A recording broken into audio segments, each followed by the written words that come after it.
चलो। हाय, मेरा नाम प्रभु चटियार है। मैं मुंबई से हूँ। मुझे बजट में फाइनेंस मिनिस्टर से क्या उम्मीद है, उससे ज़्यादा वो क्या कर सकते हैं जिससे जो इंडिया में प्रॉब्लम्स है और इकोनॉमिक ग्रोथ में जो प्रॉब्लम्स आ रहे हैं वो सॉल्व हो सकता है, उसके बारे में कुछ बोलना चाहता हूँ। पहली बात, गोल्ड इंपोर्ट। गोल्ड की जो समस्याएं हैं उसके लिए मेरे पास एक समाधान है, जिससे कि एसटीटी का सुझाव, सीटीटी का सुझाव जो सभी लोग दे रहे हैं, ऐसे मेरा भी सुझाव है कि प्रीशियस मेटल पे सीटीटी लगाने से शायद कुछ हद तक कुछ काबू हो सकता है गोल्ड पर।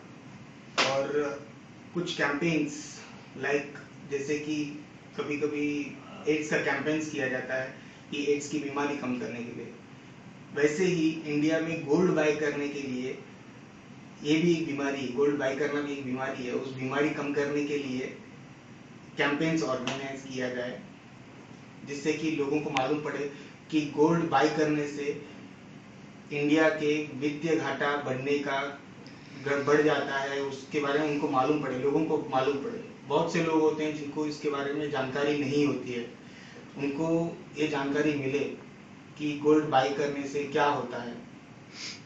इससे ट्रेड डेफिसिट कम हो सकता है। दिस इज वन थिंग, लेकिन ये लॉन्ग टर्म में ही होगा, शॉर्ट टर्म में ये पॉसिबल नहीं है। लेकिन लॉन्ग टर्म में तो लॉन्ग टर्म में, लेकिन एटलीस्ट हो तो सकता है। Second thing, equity investment. India में इक्विटी इन्वेस्टमेंट बहुत कम है। इसका मेन कारण, लोगों को उतना पता नहीं है इक्विटी इन्वेस्टमेंट के बारे में, या शेयर मार्केट, ये नाम सुनते ही लोग डर जाते हैं। लोगों को इनवाइट करना पड़ेगा इक्विटी इन्वेस्टमेंट के लिए। उसके लिए लोग बहुत सालों से एक्सपेक्ट कर रहे हैं कि जो बेसिक टैक्स एग्जम्पशन है 1 लाख रुपया, उसको बढ़ाया जाए करके। गवर्नमेंट को डेफिनेटली बढ़ाना चाहिए, लेकिन उसको बढ़ाने का तरीका थोड़ा अलग रखना चाहिए। जैसे कि 1 लाख के ऊपर 2 लाख तक, या 1,50,000 to 2 लाख तक जितना भी बढ़ाए, वो इक्विटी इन्वेस्टमेंट के लिए हो, कंपल्सरीली इक्विटी इन्वेस्टमेंट। एटीसी का छूट इक्विटी इन्वेस्टमेंट में 1 लाख के ऊपर का जो इन्वेस्टमेंट होगा, particularly only for the equity investment, और वो भी कुछ चुने गए शेयरों में, लाइक बीएससी टॉप 100 या एनएससी टॉप 100 शेयर्स जो रहेंगे, उसी में इन्वेस्ट कर सके, जिससे कि इन्वेस्टरों का पैसा भी डूबे नहीं, वो भी सुरक्षित है इसलिए। और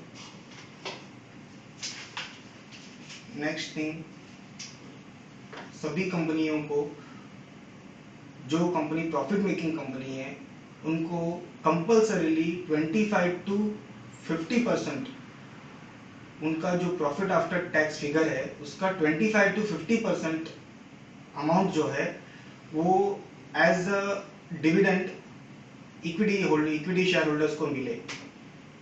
आज इंडिया में कोई कंपल्सरी नियम नहीं, कानून नहीं है कि डिविडेंड दिया ही जाए, लेकिन वो कंपलसरी किया जाए, जिससे इक्विटी इन्वेस्टर आएगा मार्केट में और पार्टिसिपेट करेगा, जिससे हमारी equity investment, domestic equity investment बढ़ेगा। हमें इन फ्यूचर जरूरत नहीं पड़ेगा कि एफआईआई पर निर्भर रहे इक्विटी इन्वेस्टमेंट के लिए। ये दूसरा रास्ता हो गया।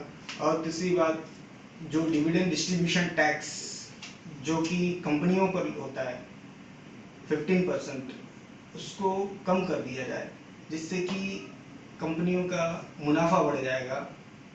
एट द सेम टाइम जो 5% उधर कम कर रहे हैं गवर्नमेंट, जिससे उनका फिस्कल डेफिसिट बढ़ने का जो चांसेस है, उसके लिए 10% जो है पब्लिक के ऊपर लगा दिया जाए, या हाई नेटवर्क पीपल के ऊपर लगा दिया जाए। क्योंकि बहुत से कॉर्पोरेट्स ऐसे हैं जो कि सिर्फ डिविडेंड पर निर्भर होते हैं, डिविडेंड पे ही, डिविडेंड जो मिलता है उनको टैक्स फ्री होता है, तो उस पर ही निर्भर होते हैं, वो लोग सैलरी नहीं लेते। तो ये टैक्स लगाने से गवर्नमेंट को और फायदा होगा, क्योंकि इंडिविजुअली देखा जाए तो बहुत फायदा होगा, और कॉर्पोरेट इंडिया भी तरक्की करेगा और इंडिविजुअल पे टैक्स लगाने से फिस्कल डेफिसिट भी कम होगा और कमोडिटी पे सीटीटी लगाने से भी फिस्कल डेफिसिट कम होगा। ये मेरे सजेशंस हैं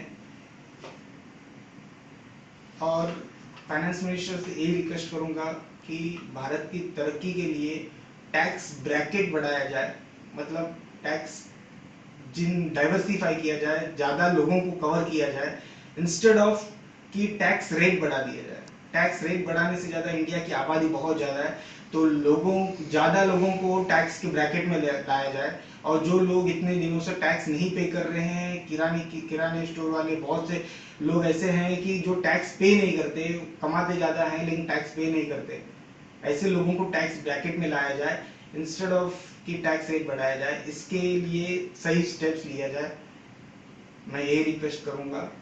थैंक यू सो मच।